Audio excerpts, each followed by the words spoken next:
how to guarantee you won't go invincible in a season. Mention it in some degree in the previous episode. Welcome back to Gunning for It.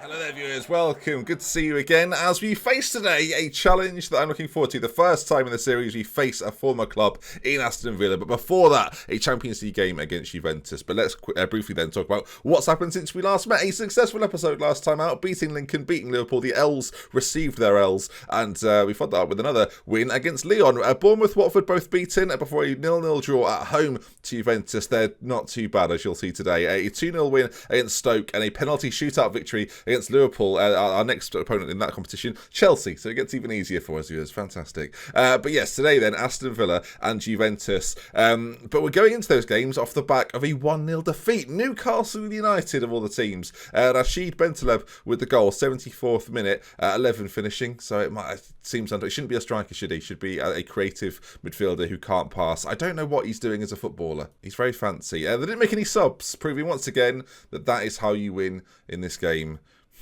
I panicked. I made all sorts of changes, but yeah, it didn't matter. It didn't work. Newcastle beat me. But based on the stats, probably should have been a draw at the very least. But let's then go into this game as we face, I say, Juventus side that are pretty decent. The group, we should actually show you that there. You can see it, Arsenal, top of the group. Juventus with 4 points, 6 points for Lyon. We know that if we beat Juventus today, we've got a really good chance, in fact, a probable chance of going through into the next stage of the Champions League, which is, of course, what we would like. If we don't achieve that today, well, that'll be wholly disappointing, won't it? We've actually been quite injury hit in recent times. David Gibb not fit enough for this one at left back. We've got injuries to Davy and Koujman, and Dalton Lashley also unavailable for this one. So yeah, not a full strength side. Morris comes in, as does Ndembe at left back. Gentile, De Ligt and Szczesny make up the rest of the back four. You've got Toma then playing in this deep lying position. Is a player that I didn't really mention too much at the very start of when we joined Arsenal, but will be one of those players that is consistent for me. I could compare him to players of the past. Adrian at Swindon. It's a very niche reference, viewers, but that kind of player for me. Basically, that reliable player that can play a few different roles and comes in if necessary. Toma is just that. Koujman will be next to Guendouzi in the centre. Lohida will be behind Heya and Manny up top. Hopefully, we can do the job of a team that wants to win this competition. Although not the priority, we're gunning for the title. Do not forget that, viewers. I've mentioned it 15 times an episode. There's no way you're going to forget. And actually, Radaby on the bench for Gibb. There we go. All right, then. I'll show you a few of these Juventus players that I'm going to be honest with you aren't bad at all. Pronunciation's not easy, but an explosive young striker, the Dutchman, Jonsen Nepoa. We'll leave it, shall we? It's a tricky name to say, viewers. Moise Kean, of course, the regen. He's still here on that left-hand side. And actually, I'm looking through a few of their players. I mean, Mortellaro, he's decent. Luca Mortellaro, he's one of their best players. But actually, they're not as strong as I seem to remember. He's not bad either, Paolo. Generally speaking, especially at the back, Martinez here, he's not really up to much. We should probably win this. The draw in the first game, I feel like they played a much stronger squad than this. I appreciate them not bothering this time. That's very good of them. We can potentially secure our qualification to the next round if we beat Juventus. This would be a big coup as well to beat them away in Turin. It's never easy. It's not Anfield, obviously, viewers, but it's not easy. We're, of course, wearing our famous red and white, as I hate the fact that you shouldn't be able to have two. It should stop you from allowing yourself to have two of these. Totally unnecessary. Elsewhere, Lyon beating Genk early on. Madrid beating Sporting there as well. As I don't know why I've become Sky Sports News' live results for some reason, as Nepo Munstieno, which I think is the perfect pronunciation, shoots just wide. I don't really know how to approach these away games in Europe. It's not something I've done all too often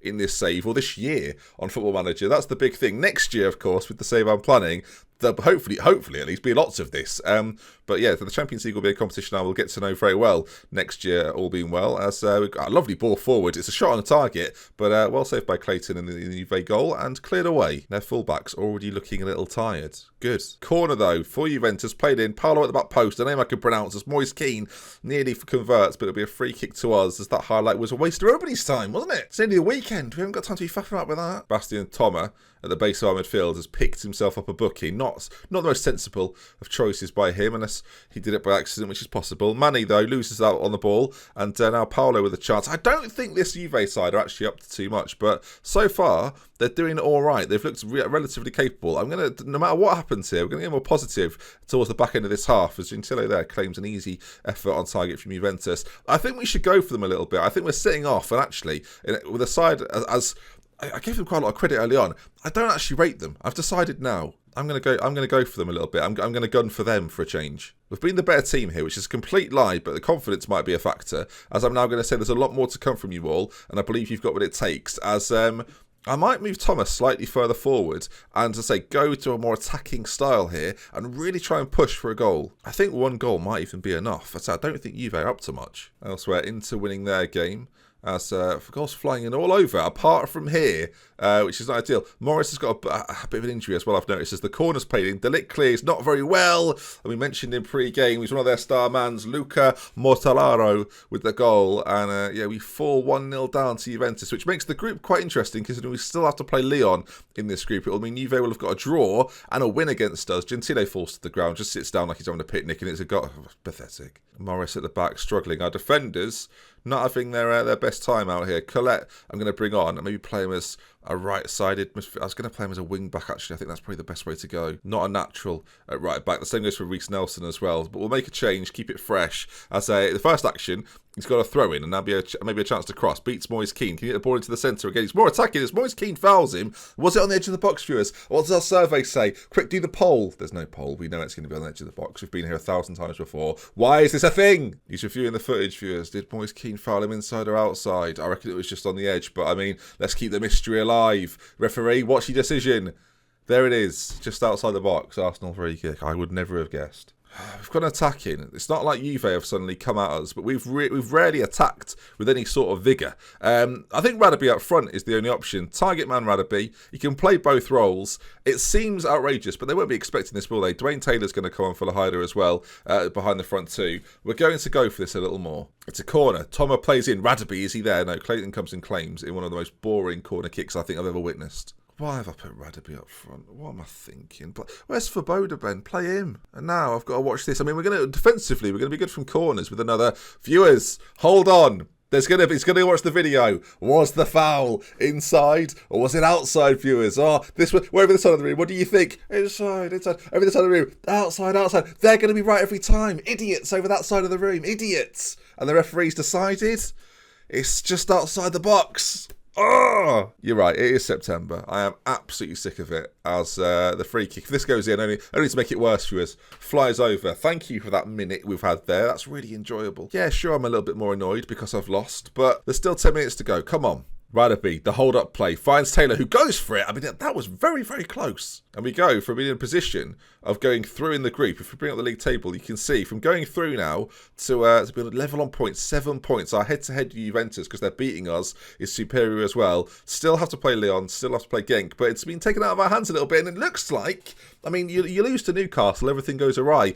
Juventus, who I don't really rate, have beaten us. Admittedly, again, without a few key players, 3 or 4, but even so, I expect us to be winning this one. I can't fault any of the performances. I can, but I'm not going to destroy morale quite yet. We'll save that for the title run-in, when we just got to win a game. As we face next, then, Aston Villa, my former club. Oh, what a moment for me. There's something romantic about it, viewers. I think we can all agree. Okay, we're all here. We're loving it. And this episode could be called, is it outside the box or inside the box? But it won't be. It'll be something to do with, friends or foes, or I don't know what. Something interesting. That's a guarantee. I will say as well, Aston Villa not had the best season so far. 13th, which is far worse than they were doing under my tutelage. Of course, in Europe now, though, so that might be playing a factor. But it's not a concern of mine, viewers, as my European campaign is going brilliantly. I've been told Black's slimming, so I've put 3 layers of it on today, just to, really give myself the edge. We've not had any sort of mid-episode faff recently, have we? I've kept it at a minimum during the Arsenal series. I've gone for a more professional, type of video, rather than just sort of knobbing about for the majority of these middle sections of the video. So sorry to everyone that wants more faff, but not today, not where I come from. Oh, bloody hell, I just knocked a mug off the desk. Hang on, I need to get some tissues. Bloody hell. We all make mistakes. We all have learning curves, viewers, don't we? For goodness sake. I know what you're thinking. There's only one mug on that desk, Ben, and it ain't the one you've knocked off. That is insulting towards me, actually, isn't it? Does your mother know? Take it easy. Take it easy. Oh, just when our injury issues weren't enough of a problem, our two central midfielders that started last game, must be said, both unavailable, only for a few days, but enough days to be an inconvenience to us. Luckily we play on the Sunday, so they can still not recover in time. Dear me, this Arsenal show's been action-packed today, hasn't it? With all those VAR checks. I mean, thank goodness for those. Yeah, I'm not over those. They're still annoying me now. Can't stop thinking about them, you know. The endless wait for more information. All right then, after disappointment in Juventus, we're going to try a little switcheroo. We're going to change a few things out. A few players that have started lots of games this year are going to step out as an opportunity has arisen for a few others then. Gentile will be in goal. Morris at right back. Gibb, finally David Gibb returns at left back. Radaby and Szczesny are going to be in the centre. There's a temptation here to actually change roles a little bit. We'll change one. Radaby to just a defensive centre back. Koeman comes back in at long last. Finally, Patrick Koeman returns to the side. One of my best players. Really like having him in there. And finally, after injury, has returned. For the Brees, back to the Carrillo spot. Tom moves slightly further forward. Again, a jack of all trades. Taylor to play the advanced playmaker with Yeha and David, either or, to play next to him. Two complete forwards. It's actually been working really well so far this season. Didn't go so well, though, in the last game. Hopefully they can turn it around today. Manny, though, to the bench. Manny on the bench.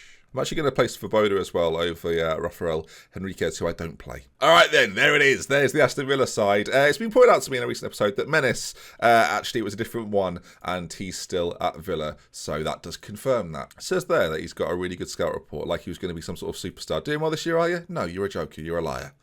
Good minutes in there, though. Vergara, Grimmel, of course, as well. Lloyd Morgan playing at left back. Obermeyer, Servi, Barons, all the defenders that we know. And Grutelov and Garrido, of course, in goal as well. Only a few others. Rotlit, who I think I quite like the name of, joined Norwegian from Brighton. I mean, up to you, mate. Do as you please. I don't want you. We've also got this guy as well, Nicholas Osman at left wing.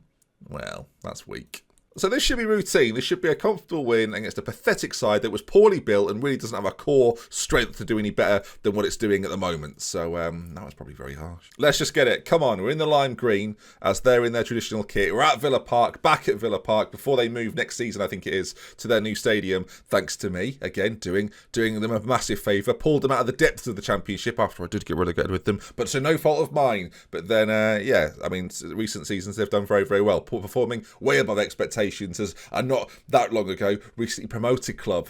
As we've got a corner, Thomas ball in, Davy back post, heads on goal, Garrido with a save. It's weird to be against them. It does feel strange. I've not managed, I've not played against former clubs that I've actually had a big part in building the squads of very often at all. So this is a little bizarre for me, I'm not going to lie. And I'll tell you now, if Meneses scores, who did absolutely piss all for me in the time that I spent there, despite me bringing him in and giving him a lovely time at Aston Villa in Birmingham, I'd be very, very frustrated as they're keeping the ball here like I taught them to do. Oh, it's like watching a youngster grow up and perform above expectations. He wasn't my player and he's hit the bar. My player would have scored it. Tell you, Dylan Chambers would have lashed that into the top corner. They're not playing Dusek or Goikov even. They don't know what they're doing. Chambers on the bench, Nissen. I'd have started all those boys in this team. I'd be 4-0 up by now, probably. Or not, probably not. Half an hour gone, it's 0-0. I don't know if my amount of waffle since the start of the game was an indicator of that, really. Probably.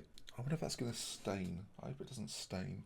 Sorry, just nothing's going on. I'm just considering what's happened down there. At half-time, Villa 0, Arsenal 0. In the Battle of the A's, it's been a B- sort of game. It's been a C, a D- sort of game, really.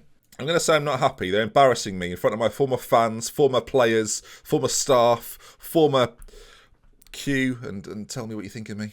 All right, we've got the ball. No, we haven't. It's not us. Oh, my God. What has happened to me? Morgan plays it across to Grimmel. Goes for goal from there. That is ambitious, lad. You'll never score from there. Oh, my word. I literally saw Morgan on the ball and immediately thought, we've got the ball. Oh, I don't know who I am anymore. You wouldn't get that in real life, really, would you? There was that Ron Atkinson incident 20 years ago, 20 plus years ago, in fact, where he went and stood in the wrong dugout. But, yeah, not my best work there. As Morris, though, forward. This could be a big chance for us. Back to Fabrice. If we can get the ball into the centre, we've got two massive strikers waiting and wanting as that to Gibb there. Perfect control from the international fullback over to Radaby. There's not really too many options. He's going to have to try and play through the middle here as, yeah, our movement up front, not the best. We've pulled out wide to the left-hand side. Morris on the right as well, providing an option. Can he get the ball into the centre? He can. Davies there. Oh, Garrido! He's made an absolute spanner of it. I mean, Aubameyang loses out on the header. Davi with the header down. I said we've got some big target men in the middle, waiting ready to head on goal. And we finally do. Morris, a great delivery that even Lloyd Morgan would be proud of. And at that back post, Davi hits the post, hits Carrido.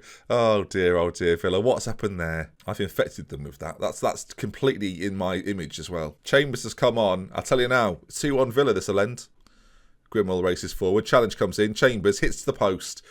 What did I say in the first half? Ignore that. 15 minutes to go. There's obviously a temptation. Oh, yes, Ben, let's do this. Right, Davi, who created the goal, comes off. Svoboda, former Villa man. You can see what I'm doing here. Comes on, and Lahida as well. Very talented footballer. He comes on too. 2 changes here that arguably make us better for the final 10 minutes. Can we get another one and we'll put the no, I was going to say the final nail in the coffin, but it's not really a coffin, is it? It's more of a, can we put the letterbox in the door as we shut it in their faces? And there you can see, look, time's pretty much up. That ball cleared away, and it ends. Aston Villa 0, Arsenal 1, proving to all the doubters, all the haters, that the move from Villa to Arsenal was a success and completely justified. Why, thank you. That's actually good, considering we lost to Juventus and we'd lost to Newcastle. Bouncing back with a tough away game at Aston Villa, a club that have been brought from ash to a marvellous bronze statue. I don't know what I'm saying. 31 points though so far this season, looking good. Manchester United still unbeaten, and we play them probably next episode. Actually, that might be where we try to reconvene. Although actually, I'll talk about this. The games in the oh yes, look at that. Maybe Manchester City with the Champions League game, maybe over the weekend as well. So keep an eye out. There may well be an upload. If not, I shall see you on Monday for more. This little run of fixtures here could become quite important, and then it leads into the January window where we've still got a little bit of money to spend. 46 million in the bank. You never know what might occur. If you enjoyed today though, of course, do drop a like on it. Please do. Get in there and hit that thumbs up button, and I'll see you again for more very, very soon. With love, with care. From Until next time. Again, what am I doing at the end of videos? Nothing. Just waffling away.